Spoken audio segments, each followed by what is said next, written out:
Hello everyone, welcome to Fableheim and the first dev stream breakdown for Age of Wonders 4 Archon Prophecy. There was no dev diary this week, but we did receive our first in-game look at the upcoming expansion releasing on August 12th. Hosted of course by Thomas and Tom, the Tom and Tom duo of legend. Went straight into it. So, they played this post-hype campaign is being played on the new Blessed Field traits. This makes it so the realm has a bunch of blessed handcrafted regions, which adds a new environmental affix that we will actually see later on. I'm just going to go through all these screenshots I took of the stream. It was a fun stream. I also have my handy-dandy notebook with a few amusing tidbits in it, including some definitely contextual ones. But don't worry about that. So there are two new form traits coming in with the DLC. I should mention this is the first time we've gotten all of the, well, not all of them, but we've gotten most of the dev diaries prior to the first dev stream. Usually they go hand in hand. So even though you may know what to expect, I'm going to go through everything I saw that is new and not on the live version of the game currently, just in case, you haven't seen them. Here are the two new traits. There are the Elisians and the Ancients. The Elisians are humanoids that are touched by the divine. And they have angel head stuff. They have feather heads. The Ancients are not touched by the divine, but they're very old people. So they have kind of mummies. You can also see on this right side here, this is the new trait UI, because it's a very long list. And that list is going to get longer. So what they've done is they've kind of added tabs for adaptations. This is like underground adaptation, swamp adaptation, etc. Offensive, defensive, utility, mounts, and the new flaws. The Ancients, by the way, come with a flaw by default. The flaws are very similar to the vices of Age of Wonders Planetfall. In fact, they're basically the same thing. They are a negative attribute that your culture suffers from, but it gives you one additional point to get another positive trait. Tom was mentioning that he really enjoys now having poisonous and, the wretched form, what's it called? I forgot, sorry. Anyway, you can make some truly wretched creatures with 6 total trait points, and you can get really scary. One thing to note about these flaws is that, hey look, the Elisians are back. They have, did I get a picture of this? I did. They have incompatibility. Not only are these bad things to have, for example, weak constitution reduces your health regeneration by 50% in the world map. That sounds awful. I gotta be honest. Tom did say they tried to make these very detrimental. Playing with these will feel like you have taken an arrow to the knee. But they have things that they're incompatible with. So, for example, you can't try to reduce your flaw of weak constitution by also having fast recuperation, which is a keen insight for the developers. Inner Radiance has been added as well. It joins the long list of inner elemental stuff and poisonous. What was that other thing? I don't know. So, Inner Radiance gives 3 spirit resists, and melee attackers that hit you will take 3 spirit damage. It's just like Inner Fire, Frost, Lightning, and Poisonous. Same thing, new element. The Cowardice flaw, I don't get all of these, but the Cowardice flaw makes it so morale loss is increased by 25% and morale gain is reduced by 25%. Tom said that he thinks, or feedback has made them think, that Coward is like the easiest to deal with, but the problem to this one, of course, is that it starts snowballing if you start dying. So, Careless. Defense mode is less effective, reducing defense mode's bonuses by -1 to -1. Kinda sucks. And then vulnerable to physical is -1 defense, and vulnerable to magic is -1 resistance. And uncooperative is, I think you get -5 morale if you're standing next to somebody, like an ally. I don't know. Don't know. That's okay, because we'll explore it soon enough. What's the big feature of the Archon Prophecy is the Architect culture. Now, this is a very special culture. Aren't they all special? But it does not have an affinity on the left side.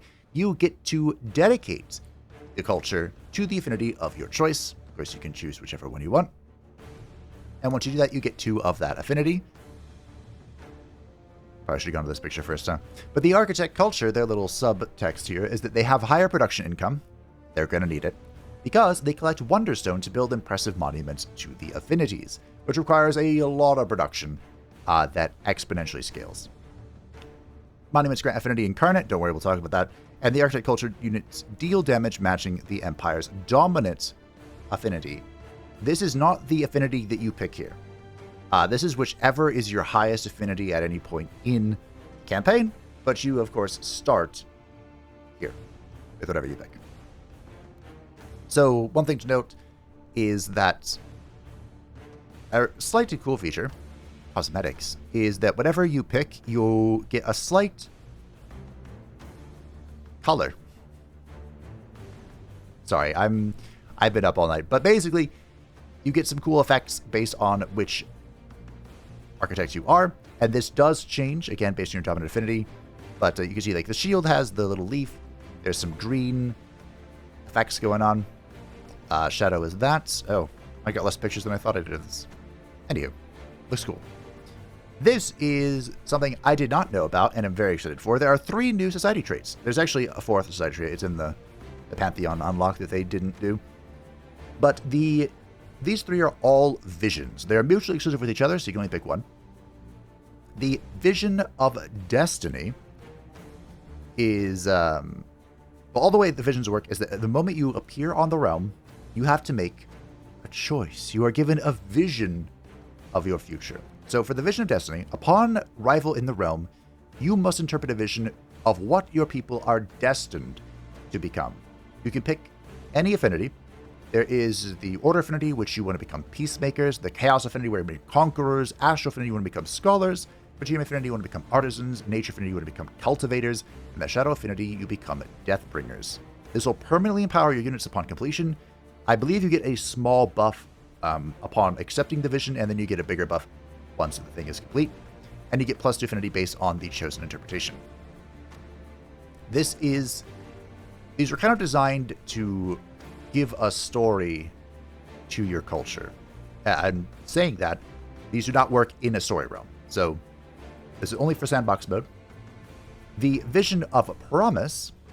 Upon arrival in the realm, you must interpret a Vision of Promise. These are an Order, Materium, or Nature, where the promise is a land that must be conquered. For Materium, it is a home that must be built, and for Nature, it is a land that is occupied by a monster we must defeat. Gains a powerful throne city upon completion and +1 affinity based on the chosen interpretation. I wonder if that is a typo for the Vision of Destiny. Is this also supposed to be +1? Because it is a society trait. Could be. It could also just be a thing for Destiny, hard to say. And last but not least, the Vision of a Ruin. Upon arrival in the realm, you interpret a Vision of Ruin. For the Chaos Affinity, war shall engulf the realm. For the Astral Affinity, the Arcane shall dominate. And for Shadow, death will reign. It is, after all, the inescapable end. This triggers a powerful global effect upon completion, and +1 affinity based on the chosen interpretation. The visions are designed to be, of course, a longer running benefit. You don't get them here on the stat screen. You get them when you complete their thingamajiggy, but the 3 different ones are all based, kind of designed to end at different points. So the Vision of Promise is meant to be an early game thing. The Vision of Destiny is meant to be kind of mid-game, and the Vision of Ruin is a late-game prophecy. The developers did pick the Vision of Ruin for this particular run, so we will see more about this in un momento. The Tome of Faith has received a change.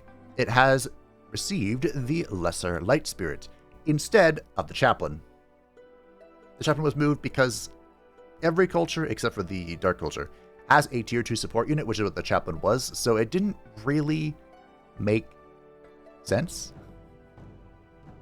That's what Tom said, and I completely agree. So they added in the Lesser Light Spirit. Apparently this was part of the DLC originally, and they took it out of the DLC and added it into the update because it made sense, and I agree.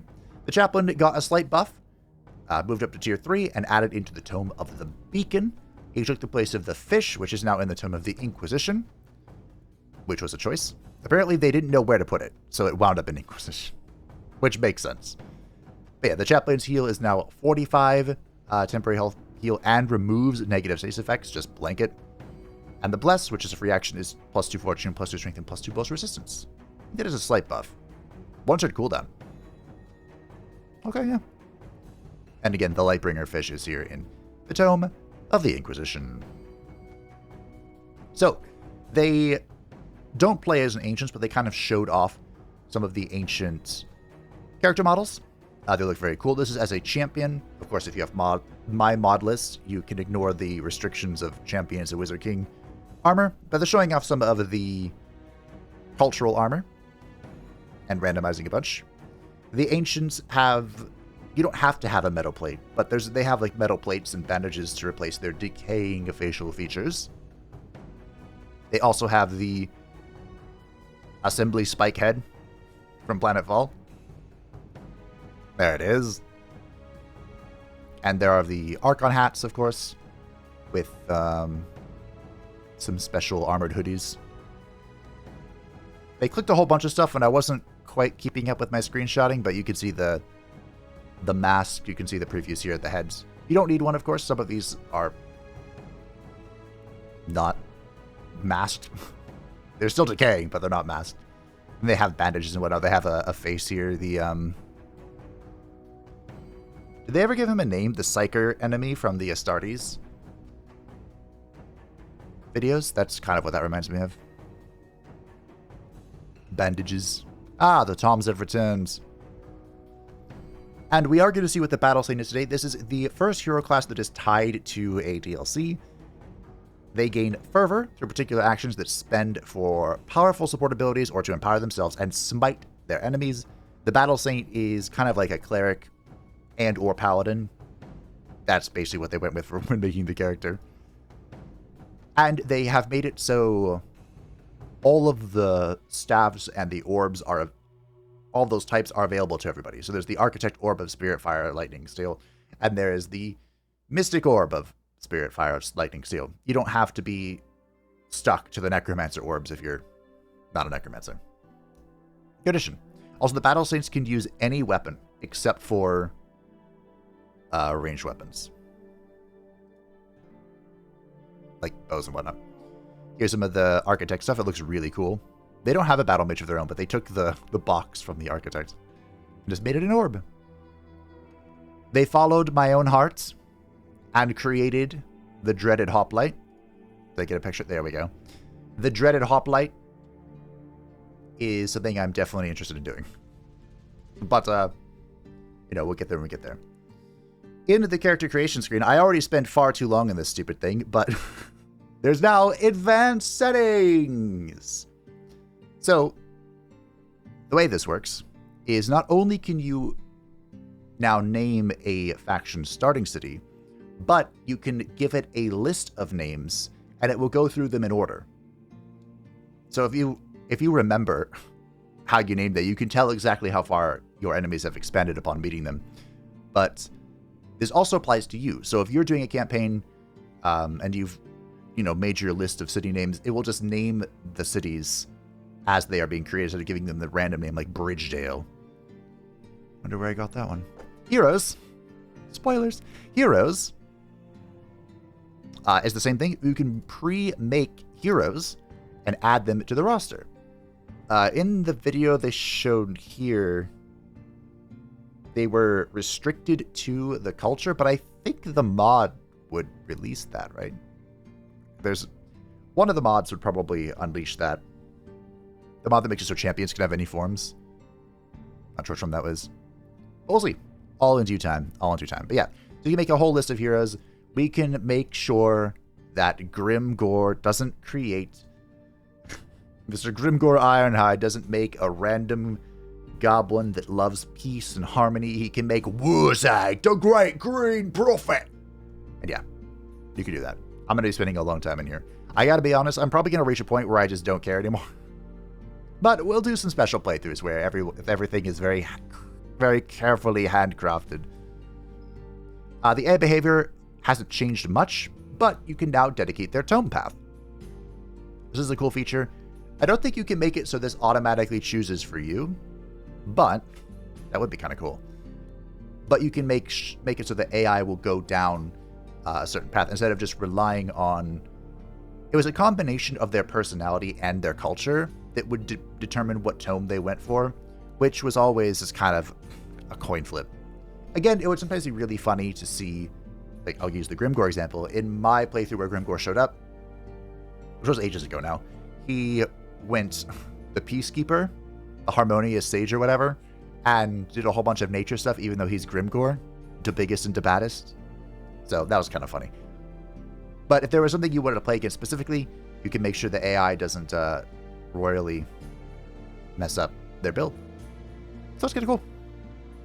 I suppose you could also use this as just like a testing ground to be like, because the Age of Wonders 4 database website has a tome path like this, and that's where I kind of plan my builds out, but you could also just do it here now in game, which is always good. This is the character they are actually going to play. She is an Elisian, touched by the divine, and again, a hoplite. But they showed off some of their customization features. They have the ears. I really like this one, this 6-winged head, covering their eyes, see no evil sort of situation. They have some really cool skin patterns. There's like the star one. They have a constellation one. They have like holy lightning kind of going through their body. There's a special name for scars left by lightning. But I instantly thought of Lightforged Draenei. I'm not sure if we'd be able to make it work, but I'm down to try. I'll make my URL. Here are some of the outfits for the female Archon Architect. And then one of the characters on their map has the Chariot. The Chariot is a new mount type that... I mean, it's a chariot. There are a number of mounts that can be put on it. I believe they said that the crocodile, which is, of course, the funniest, or alligator, whatever. I think it's a crocodile. You have to own Primal Fury to be able to use the crocodile chariot. And I think for the bear one, you need to have Empires and Ashes, maybe? But there's also just cats, kitty cats, and a dance, and a dance, and horses, and what have you. They said they forgot to put raptors in, but there's a number of options. So this is the new AI difficulties. They're still brutal, the very hard stuff and whatnot. That hasn't changed. However, handicaps have been restricted, or I suppose moved, to just for humans. So you can go into your own settings and still, give yourself a handicap one way or another, weaken yourself, make yourself stronger. For AI, there is now combat AI, which is challenging is the default. This makes them actually act like enemies. There is an easy version under this, I don't remember what it's called, and then there's challenging plus, which gives them the handicaps. However, there is now the strategic bonus. You can customize what it does down here, these little sliders, or there are some predetermined things, such as large, which gives +2 starting cities, +2 unlocked tomes, +2 additional heroes, and +5 starter leader level. Or maybe it makes it so there's 2. That makes more sense. It's 2 starting cities, 2 unlocked tomes, 2 additional heroes, and your leader level's 5. That makes so much more sense. And basically what you can do with this is you can kind of make a big bad of the realm.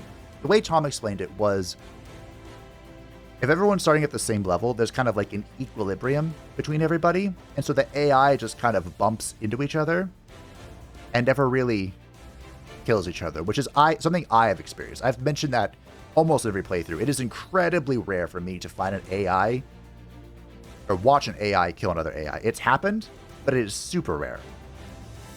So now what you can do is you can make, for example, do I want to reveal? Yeah, sure. One of the characters I'm really interested in playing is Gaius Julius Mento from King Arthur Legion 9. I would love to play as Gaius. And part of the story of Gaius is that he is entering Avalon. That's what it's called, right? The Isle of Avalon. He's entering Avalon with just his most trusted advisors, a few Roman soldiers. And the island, of course, is home to the spirits of Britannia. So, if we were playing as Gaius Julius Mento, it would make a whole lot of sense for King Mordred to have a huge amount of starting cities, a very high leader level, and that sort of thing. Or, if you're playing, for example, we played recently as the King in the Woods. It would make a lot of sense for Orion to start at a very high leader level because he's a demigod. And that sort of thing. So this allows for a lot of... This is almost similar to crafting your own scenario. It might be the closest that we get, and you know what? I'll take it. I will take it. Things can get spiced up with this. And there's the difficulties. It's forgiving. Forgiving AI is the easier mode. There's challenging, then there's challenging plus, which is just challenging, but then the AI also gets 20% increased damage and 20% reduced damage. But it is. Once they hopped into the game, they started with... Did they just get lucky here? They start with 2 Architect spells. The Resilient Incarnation. This is a combat spell, friendly units in 1 hex radius for 1 turn, gain 1 defense and 1 resistance, and an additional 1 defense and 1 resistance per stack of Affinity Incarnate. Don't worry, we'll get to that. They also start with Conjure Elemental, which summons a Tier 1 Lesser Spirit based on your Empire's Dominant Affinity. It lasts for 3 turns as combat summon. That is a very good starting ability, if I do say so myself. And before we get to this cool thing... Yeah, whatever. I'll say, should I look at my notebook? No. The notebook can be brought to the end. So, the Visions of Ruin. This is the late-game, long-term vision that they chose. This popped up literally turn 1. And they get to pick. Do they become the Laughing Mage, the Snarling General, the Weeping Gravekeeper?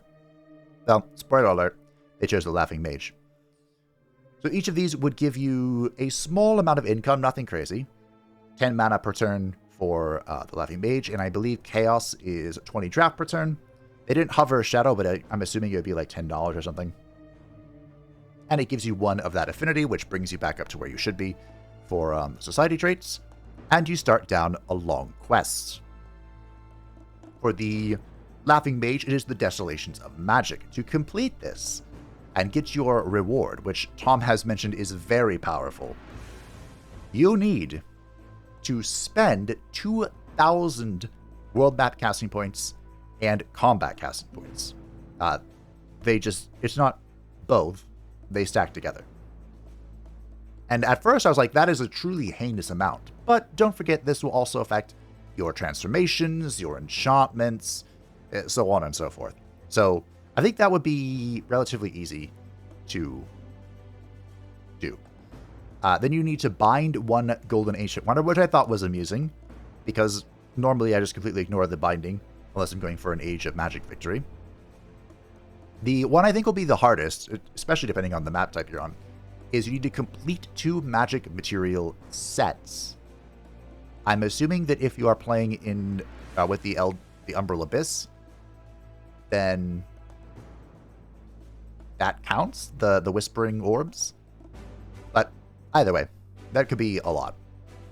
You're just going to need a lot of friends to buy them off. The unique structure for the Architects is the knowledge building. It gives them knowledge and production. Isn't that sweet? Big fan of that. I just love knowledge. The unique resource for the Architects is the Wonderstone. We will see them gather a bit of it. It is used exclusively for building and upgrading the monuments, which we will see at the very end. And it is obtained by prospecting a magical material or by owning a magical material, either through treaty or by it being in your domain. You get 8 per turn per magical material. And here is the Battle Saint. They have this nice, bulbous challenge tree in the center. And at the very start, we get to pick between Cleric and Paladin. As I mentioned, the Cleric is the healer, kind of support character. The way that the tree was explained was that this left side here is support focused. The center is martyrdom, like tanky sort of, or martyrdom, like taking damage for other people. I mean, there's warding bond right here. And then the right side was kind of the more offensive frontliner kind of thing. And again, they work off fervor. For the cleric, they get 1 fervor at the end of its turn, just for existing. For the paladin, they gain fervor when they land an attack. Effect is doubled for non-repeating attacks, so if you hit it with a shock weapon. And Fervor gives +1 status resistance per stack, stacking up to 5 times. That's not really why you gather Fervor, but it's a nice little on top, you know? Did I really not? No, that was the end. Okay. They went over it in bits because it's a lot to take in all at once. So here is the Earthbreaker. This is the Tier 1 shock unit. It has a sweeping charge that hits in a 1 hex cone, so 3 hexes in front of it. And I think it hits the first target and then it deals damage to the other ones. Not sure entirely, but anyway, it's a shock attack and it puts them in defense mode. So the Earthbreaker is meant to be kind of tankier than most shock units, especially most tier 1 shock units. And he has the Incarnate Fortitude. So for every stack of Affinity Incarnate, he gains +5 hit points. I don't think I showed the unit that gives... You gain this from each little monument that you build. But in the early game, they have a tier 1 support unit that can give them Affinity Incarnate with a link. We may see it. I don't remember if I took a screenshot of it. Because they got one later. Here is my goat, the Guardian, also known as the Dreaded Hoplite. The Dreaded Hoplite has two little incarnate things. The first one is the adjacent enemy units suffer -1 damage type resistance associated with each stack of Infinite Incarnate on this unit. So if you are dominant, right now they're dominant order. For each stack, they would lose 1 resistance to order, which would bolster any bonus damage for order. And then Incarnate Retaliation, which plays into the disruption, adjacent attackers take 1 damage of the associate type per stack of Affinity Incarnate. So this is where the dreaded Thorn build comes into play. They kind of have the perfect recipe for amplifying order as much as possible because they have inner radiance. So Thomas's plan is to remain dominated to order in the end game to make use of all of that synergy. Also, the Guardians have a spear, a one-handed spear. It does not have polearm, so it doesn't have anti-large, anti-cavalry, but it does have first strike. So these are not your anti-large characters. Your anti-large characters for this culture is the Shademaker. Their Titan Bow has Giant Slayer, which is an interesting bending of the rules. I suppose this is the same as the Gaudier Titan Bow, right? So, it was a sneak peek from the Giant King DLC. I don't know what their affinity does. Did I go over it? I don't think I did. Oh, I don't think they have a special thing. It just Affinity Incarnate just means they do more damage per stack of it. But they have the Incarnate Shot, which is a 1 hex radius, so a slight battle mage purpose here that gives weakening per Affinity Incarnate this unit has, or 90% chance to afflict it. The Shademaker, by the way, I know I said I wasn't going to go over my handy-dandy notebook yet, but the Shademaker is confirmed to be named after 300. My arrows will blot out the sun, making some shade. Also, this is the tier 2 of the knowledge building, +15 knowledge, +10 production. Yeah. Here is a Fury that's on an elephant. I didn't remember if elephants were mounts, so I took the picture. Here you go. Also, Furies were ever so slightly buffed. Isn't that nice? Here is the monument structure. This came up because we are... Why is it here? I don't know. But this is what it is. It requires 200 Wonderstone to build the first one. And for each one that has been built... Wait, hold on. So the monument has multiple levels to it. The first monument, it is just its baseline expense all the way to the top. For every monument afterwards, it is a 50% increase that stacks indefinitely. So you can technically have as many monuments as you want, which gives you the Affinity Incarnate to power all of your passives and bonus damage and whatnot. So you can technically scale infinitely. But you're going to need a lot of Wonderstone in production to make that happen. Here is what it looks like to gather the Wonderstone. Their Surveyor has located a Rainbow Clover, And it's just the same as prospecting. You click this button, or there'll be a little pop-up in the bottom you can click. And yoink, that's 50 Wonderstones. You have to do that 4 times to build your very first monument tier. Ah, I did take the picture. Look at that. This is the Cultivator. This is a tier 1 support unit. And they have a single target ability. Its damage is entirely based on what your dominant affinity is. So right now they are Order. And it has a 90% chance to inflict status vulnerability, which is pretty cool. And their little thing is the Cultivate Order Affinity. So they can link to an ally. When they link, they dispel 1 negative status effect. And while linked, the target unit has +2 Incarnate Affinity, or Affinity Incarnate. Like I said, right now it's Order. At the start of their turn, both units heal for 10 temporary hit points and dispel 1 negative status effect. So you can link to your Guardian, give him +2 Affinity Incarnate, and all of a sudden he is retaliating and being a Thorn's Goat. Now, there were changes to the link. Multiple links can target the same character, but I don't know if it's... I don't know if multiple cultivators could target the same person with a link. I'm not certain about that. One little tidbit. There are technically 3 types of links in the back end. There's a link, such as this. There's mind control. And there is martyrdom, like the warding bond. All of those are technically links. But they're 3 different types. So yeah. Some amusing back-end stuff there. And here's what the Incarnate is. For each stack of the Affinity Incarnate, Order in this case, this gains +1 spirit damage in this case. So this would be +2 spirit damage whatever she links to, and of course the effects are increased for single shots. I don't know if it's doubled or what, but it's increased. The Dark Warrior got a little bit of a buff. I believe he got more damage and more hit points. He needed it desperately, but he kind of was brought into line with the new Earthshaker, or apparently it was an oversight. I'm not sure. They added in these little tombstones. So whenever something dies, you can see on the map, there's this little gray mist and some tombstones there. You can turn this off in the settings right here, that unit marker, if you don't want them. I think they're kind of helpful, but I also think it's going to annoy me on like the big 3v3s. We'll see though.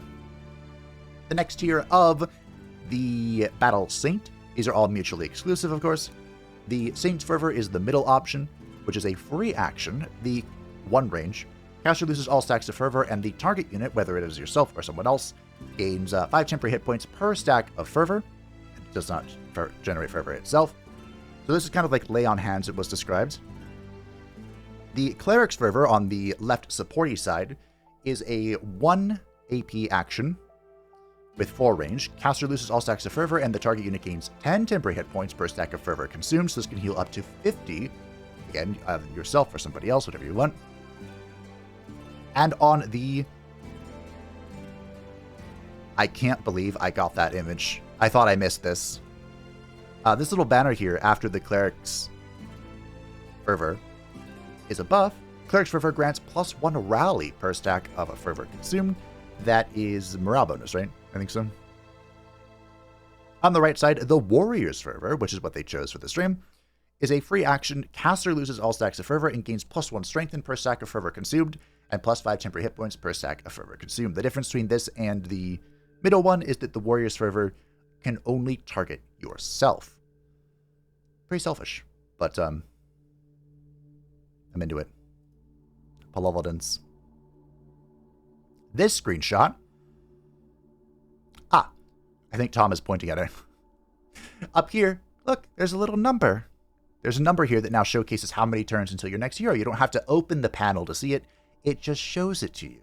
Isn't that nice? For this, they found another magical material, but it was inside of a neutral city's domain.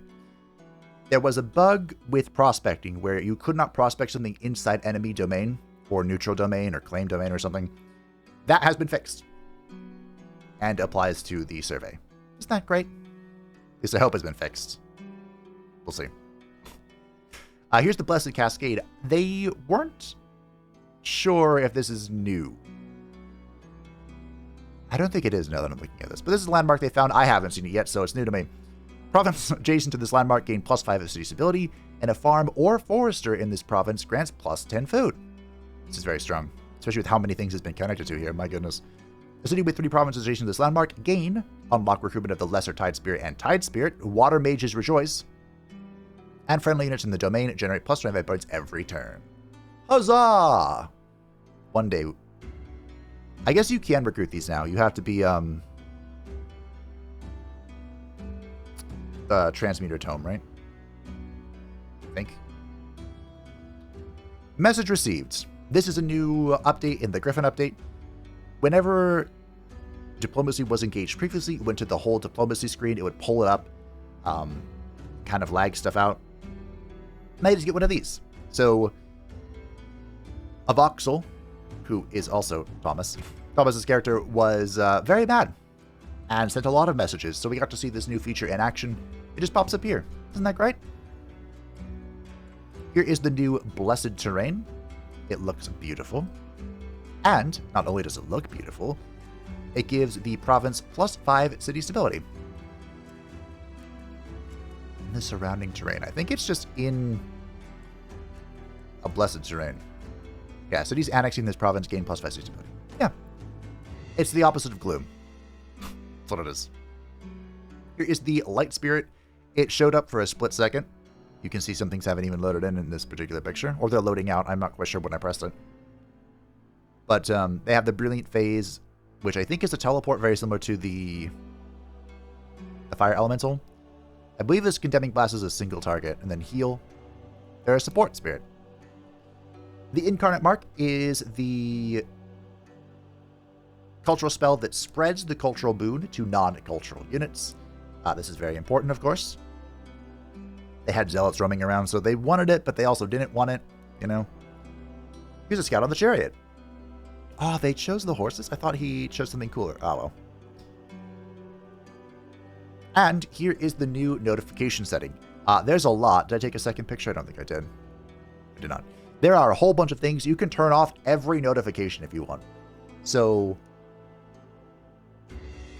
I am eager to go through this and see what I want to turn on and off, but I wish I could highlight one. Like, spell ready to cast should be very first on the turn order. I mean, maybe not very first, maybe like War or something could come in for it, but you get the point. I would like to see that my spell is ready to cast and I don't have to say, oh, I should have done that first. Near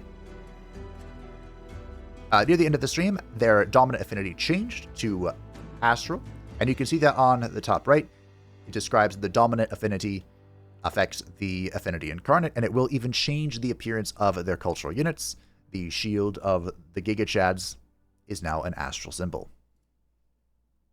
And of course, that changes all of the elemental damage types, so the Shademaker is now going to make it rain with lightning, which is more appropriate. We're going to see a little bit more of the Battle Saint. Going down from the Paladin side, the Fervorous Martyr, gain +1 fervor whenever this unit takes damage. And on the far right side of the Paladin, Warrior's Fervor dispels 1 negative status effect per stack of fervor consumed. So that is the self-heal here. They mentioned a little bit, initially when I saw all of these ways to remove negative status effects, I was concerned. Because it's very annoying to have the status effects that you are applying or relying on for some reason to be dispelled, and there are now a lot of ways to remove them. But there's also a lot of ways to apply them now. And there are many more of them, so I'm kind of torn. But here's a way to do it. They have the Warded, which is +3 resistance, +3 defense against magical attacks. In the center, they have the Warding Bond, which I think is going to be very strong for them, especially if it triggers the gain fervor when taking damage. I don't know if it will, because are they technically being hit? I don't know. There's Resistant Vanguard. This and adjacent friendly units gain +1 resistance and +1 status resist. This might just be good, even if you're a lone wolf character. The Herald of Portent. This and adjacent friendly units gain 10% critical hit chance. This actually sounds low, but this has a lot more value now that they've reduced like every other form of crit in the game. Pretty much. The fun talent, the Radiant Retribution. When this unit takes damage, adjacent enemies suffer 5 spirit damage. Worth noting, when this unit takes damage means if you warding bond and you're sitting in the middle of everything, you're warding something that's redirecting to you will cause this to go off, which is hilarious. Good fun. Here we see a voxel denouncing even more. They got some Wonderstone. Oh, this is when they got some income. So, as you can see, they vassalized Clayland. So, this Hasteberry is now giving them +8 Wonderstone per turn. They have found a wonder. Yep.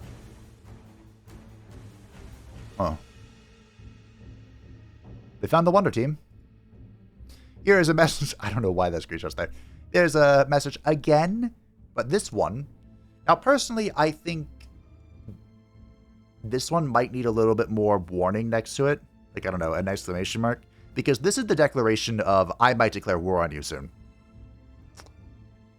So I wouldn't mind if this one still went to the diplomacy screen. But for the most part, I like this change a lot.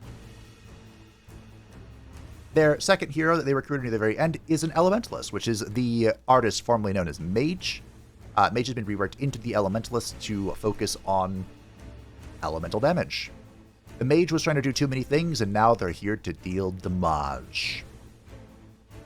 You first get to pick from your Discipline, which gives you a lesser evocation, and your base attacks have a chance to inflict Electrified for Storm. You set the ground on fire for Flames. You can inflict Center Defense for Earth, and for Frost, you can inflict Slowed, and if a target is already slowed, they can be frozen, which is an interesting tidbit. Once you pick one of these, it opens up the path to the actual evocation. They went for the evocation of Storms. They can now choose between Chaining Evocation, which is Chain Lightning, or the Cloudburst Evocation, which is a 1-hex radius that inflicts Wet, of course, invoking Lightning and Frost weakness, which was nerfed slightly in the upcoming patch. I've heard some, is concerned the word, about the damage output of the Elementalist. Like, in theory now, they can deal damage. In theory, that is their only purpose in life. But they also don't have too many damage modifiers anymore. Like, the Spellblade still has plus 30%, I think, total, if you get everything. And then go for the kill, which is just a better version of their ritual. A slightly better version of their ritual. It's hard to say. I have to get my hands on it and test it out. But Verdict still out on Elementalist could be really cool. It's definitely much cooler in as far as flavor text is concerned. I can properly recreate my Lux and Geomancerous, who then went Kurzik, which was hilarious. Here is the monument at the very end of the stream. They accumulated the Wonderstone required to build it. As you can see, this first one requires 250 production, 200 Wonderstone, and at this point you get to pick which Astral Affinity that you dedicated to. Now remember, the Dominant Affinity can change. So, I don't think this can. Wait, hold on. How does that work? I'm not sure. But either way, you need 3 or more of the Affinity to dedicate this monument to it. So, at 5-3, they can only dedicate to Astral or Order. I believe they chose to dedicate to Astral because they're going to go Order with the tomes. But this gives it +1 Astral Affinity. It gives +1 Astral Incarnate. And it counts as a conduit. Again, I want to say that this would change with your Dominant Affinity, but I also think it might not. I don't know. I'm curious about how a rainbow build would work for the architects, because I want to say that the higher up you go in the monument, the more affinity you require to upgrade it. Kind of like the signature skills. I'm not sure. We get to see a few more Battle Saint talents. The Martyr's Blood, down here in the middle. When this unit's total hit points reaches 33% or lower, this unit gains steadfast so it can't die, and all friendly units gain grace and fortune. So the idea is this taking a royal beating, everything else gets stronger. Because it's the martyr. Isn't that nice? Well, that is the spiritual guide. This and adjacent friendly units gain a 50% morale resistance. They don't break so easily. The weakening aura, these are not mutually exclusive, which weakening aura usually is. And on the right side over here, we have Inner Grace, where at the start of the turn, this unit gains Grace if it does not already have it. Grace remains one of the more annoying features, or positive effects, Above that is Condemnation. This is a free action that allows you to condemn something in melee and, inflict weakened, possibly. Which, of course, will... Condemn was buffed in this patch. Instead of doubling the Zeal bonus, it now increases all damage taken by 10%. So, that could be a little gnarly if you've just given yourself 5 strength. And that is what I saw in the first dev stream. Not all of this is new to me because, of course, we have gotten most of the dev diaries. However, we have not received the dev diary on the Battle Saint. We might not, but we might as well. There are a lot of new features here, but there's also some that have been copy-pasted from, like, the Defender or other cultures, like this is Bless. This is probably some sort of heal. This is Purification. At least it's the Purification symbol. We'll see if it's actually Purification. Yeah, you get the point. This is the new Holy Warrior class option. We'll see how it all pans out. And now, for the handy-dandy notebook. I like how I clicked it and it went straight to the bottom and it just says vampires. So, when it comes to the Elisians and the Ancients, they've been making a lot of wonky, wild forms with the birds, the moles. Their telemetry data, which is just the data they collect on the backend on Steam, says that roughly 50% of all their playthroughs are as humans or elves. So they decided, you know what? We'll just make a more humanoid form. It's also probably easier for them. I referenced some of these already. I remember my notebook well. Look at that. There was a slight lore retcon. In Age of Wonders 1, the Archons, there were the High Men. And in Age of Wonders 2, they became the Archons. There's a bit of a name change there. But the retcon is that the High Men are actually a faction of the Archons and not the Archons themselves. But they had the same goals as the Archons. They're just a small bit of the Archons. Eldritch Sovereigns can be Battle Saints, which could be amusing with this side. Not entirely sure how it would work on this side, but it could be okay. The Manted Queen has a new class, I suppose. You can now select multiple stacks and move them together. Tom said that they don't need to be close together for this to work, but it works best if they are. So expect some jank if you're clicking across the map. This one. This is important. So in the patch notes, they mentioned a reputation with infestations, and I was a little perplexed at this. I wasn't quite sure what they meant, but the patch notes made it sound more expansive than it is. What this is there's a new infestation called the Crusader Host. And if you are very good, or prime good, they will not attack you. You will be neutral to them, and you can actually talk to them and get them to attack somebody else. However, if you are good or eviler, good, neutral, or evil, they will just attack you like a normal infestation. So this has not affected any of the pre-existing infestations. This is in the patch notes to explain the Crusader Host, and that now they have the system to expand infestations in the future if they so choose. Some meme-tastic things here. Triumph only has one animator, and we love them. I don't remember what they were talking about exactly.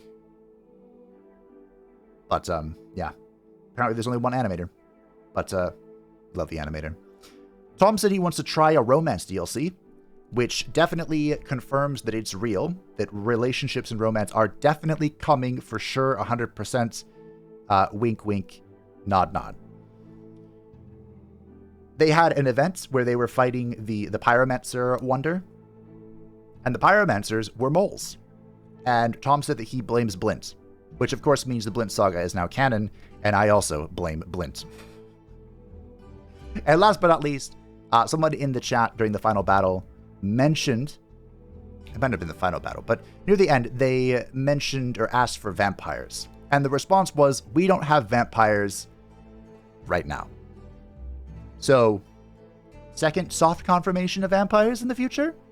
Hard to say. Again, those are the more meme-tastic things that were mentioned during the stream. Take that with a grain of salt.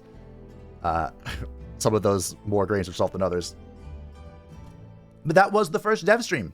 I'll, of course, leave a link in the description if you'd like to watch it for yourself in its magnificent glory. There was one special surprise, which you may have heard in the background if you're paying close attention, if you can even hear it. The soundtrack for Expansion Pass 2, Ways of War, Giant Kings, and Archon Prophecy is now available to listen to on YouTube, and will be released onto all streaming platforms, I think, when Archon Prophecy releases as well. I guess I'll leave a link to that too, because it's the music I'm using in the background. So, I hope you all enjoyed. Feel free to let me know what you think of the DLC expansion and its accompanying update. And I'll see you next week.